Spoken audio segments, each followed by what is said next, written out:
No fue un cambio repentino. Por eso nadie reaccionó.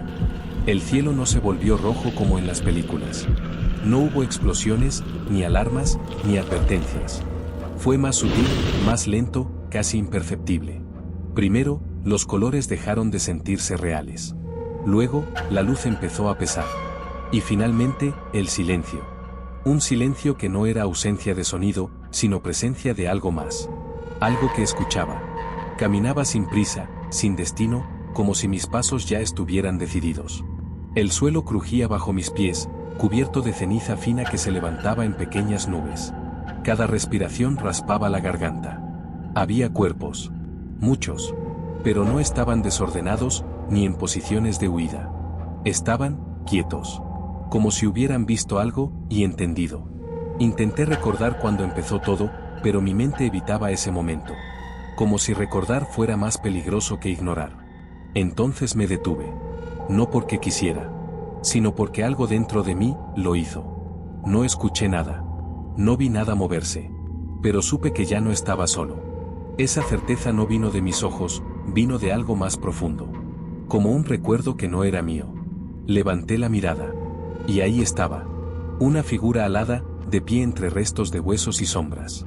No parecía haber llegado, parecía haber estado siempre ahí. Su forma era incorrecta. Demasiado humana, pero mal definida. Como si alguien hubiera intentado copiar un cuerpo sin entender cómo funciona. Sus alas no eran elegantes.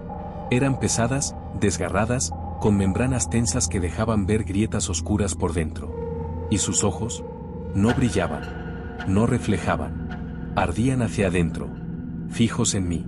No había hostilidad, no había urgencia, solo certeza. Di un paso atrás. Ella avanzó uno.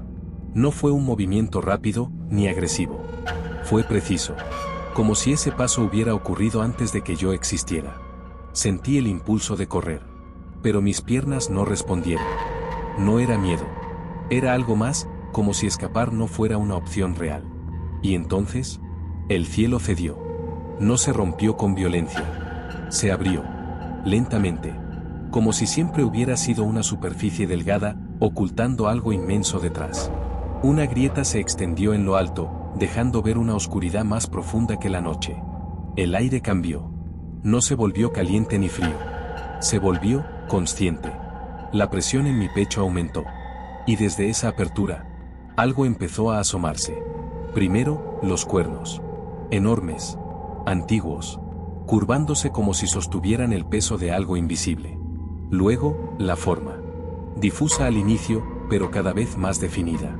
Y finalmente, sus ojos. No eran fuego. No eran luz. Eran atención. Una atención absoluta. Sobre mí. Sentí un dolor seco en la cabeza, como si algo dentro se hubiera partido. No podía apartar la mirada. No quería. Dilo otra vez. La voz no vino del cielo. No vino de la criatura. No cruzó el aire. Apareció directamente en mi pensamiento. Y entonces lo recordé.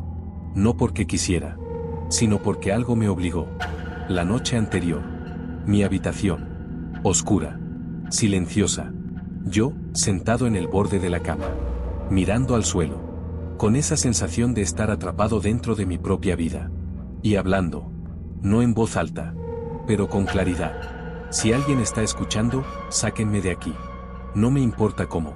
No me importa quién. Solo, sáquenme. El recuerdo no terminó ahí. Sentí que algo había respondido en ese momento. Pero no lo había entendido. Hasta ahora. Escuchamos. La palabra no tenía tono. No tenía emoción. Era simplemente un hecho. La figura alada frente a mí inclinó ligeramente la cabeza. Y dio otro paso. Ahora estaba lo suficientemente cerca como para notar detalles que antes no veía. Su piel no estaba rota. Estaba abierta. Como si no necesitara estar cerrada. Levantó su mano. Sus dedos eran demasiado largos. Demasiado precisos. La apoyó sobre mi pecho. Justo donde latía mi corazón. Y entonces, lo sentí. Un latido. Claro. Fuerte. Luego otro. Más lento. Y después, nada. No hubo dolor.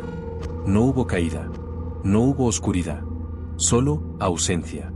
Mi corazón dejó de latir. Pero yo seguía ahí, pensando, viendo, sintiendo. El intercambio ocurre cuando hay consentimiento. Las palabras aparecían en mi mente como si siempre hubieran estado ahí. El ser del cielo descendió un poco más. No se movía rápido. No lo necesitaba. Todo lo demás se ajustaba a él. Tú pediste salir. La figura alada no se movió. Pero algo en ella cambió. Su forma empezó a deshacerse, no hacia afuera, hacia mí. Y ella pidió entrar. El aire se volvió denso. El polvo dejó de caer. El tiempo dejó de avanzar. Quise gritar, pero no tenía aire. Quise cerrar los ojos, pero no tenía control. La figura frente a mí se fragmentó en partículas oscuras que comenzaron a deslizarse hacia mi cuerpo. Entraban por mi boca, por mis ojos, por mi piel. No era invasión, era ajuste. Entonces empezó el cambio. No fue inmediato, fue lento, deliberado. Sentí mis huesos reorganizarse, no romperse, reordenarse. Sentí mi piel endurecerse en algunas partes, desaparecer en otras. Mi visión se amplió, pero dejó de ser completamente humana. Intenté pensar en mi nombre. No apareció. Intenté recordar un rostro. No hubo ninguno. Todo lo que era, no se borraba. Se volvía irrelevante. No tomamos. La presencia en el cielo estaba ahora completamente formada. Observándome. Utilizamos lo que se ofrece. Quedé en silencio. Pero no un silencio vacío. Un silencio lleno de comprensión. Entonces, algo ocurrió. Muy lejos. Tan lejos que antes no lo habría notado. Pero ahora, sí. Una voz. Débil. Humana. Temblorosa. Si alguien está escuchando, sáquenme de aquí, no me importa cómo. No reaccioné de inmediato. Porque primero, entendí. Levanté la mirada. El cielo respondió. La grieta volvió a abrirse. Esperando. Y por primera vez, no dudé.